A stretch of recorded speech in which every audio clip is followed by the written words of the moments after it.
Now, I'm curious though about this because both of you have described, in a way, growing up with a certain affinity for technology. But what you've done is you've focused in creating two exceptional businesses that are taking a service into a very traditional environment, which is the teaching environment. So I'm curious, it must have been a bit of a bumpy ride trying to educate educators on how to embrace this new technology.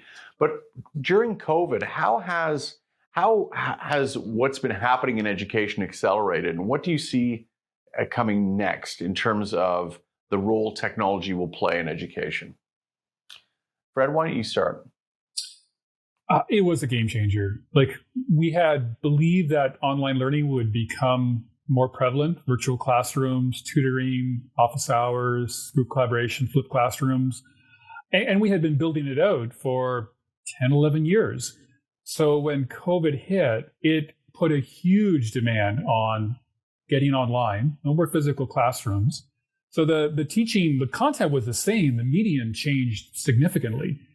And BigBlueButton was at a place where it was good enough to ride this change and enable people to go fully online with their schools. An example would be Baden-Württemberg, a state in Germany that set up 4,000 BigBlueButton servers to service 3,000 Moodle sites and peaked at 185,000 concurrent users. So what we saw was, 13, an overnight success that kind of took 13 years. The first 11 was really preparing for the tsunami.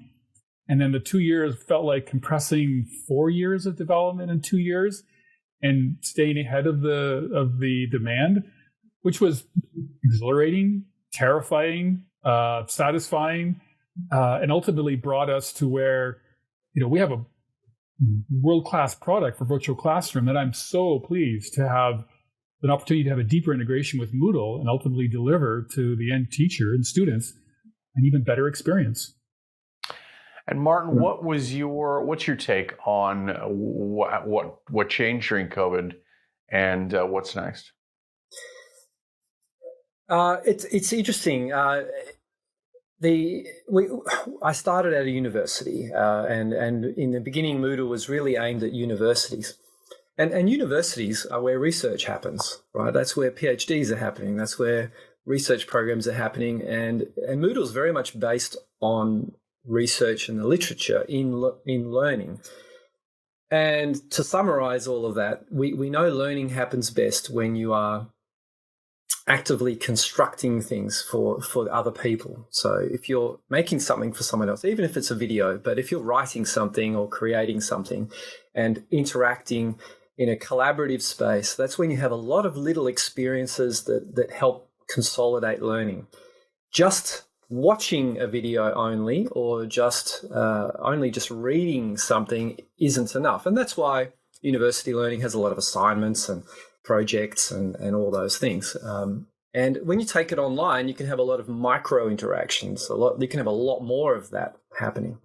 So Moodle was always this place meant to be very, very collaborative, very interactive, and most universities recognized that very early. And even before the pandemic, Moodle was in 2/3 of the world's universities.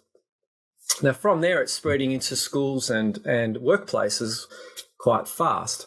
What happened during the pandemic was that a lot of the places that hadn't yet got into online learning, particularly schools, because they are more face-to-face and everyone's sitting in the room together, suddenly had to go online. And unfortunately, they didn't have that background of online learning. And so a lot of them jumped straight into video. So it makes complete sense that Fred was really, BigBlueButton was really experiencing that take-up, as were all the video platforms. But I think over the pandemic, over this last year or two, a lot of those places have realized that it's essential, it's great for keeping contact, but it doesn't solve the whole education problem, that you still need learning platforms and learning tools in addition to video. You need them together. So we saw a growth of about double of the registered users of Moodle over 2020. There was a huge rise in about March and April as everybody just panicked and jumped onto everything. And that continued through 2020 and still today. But I think as people get more used to online learning, they're really, okay, now we need to manage people's assignments. Now we need to keep track of what students are doing and all those other things. And that's what learning management systems are about too.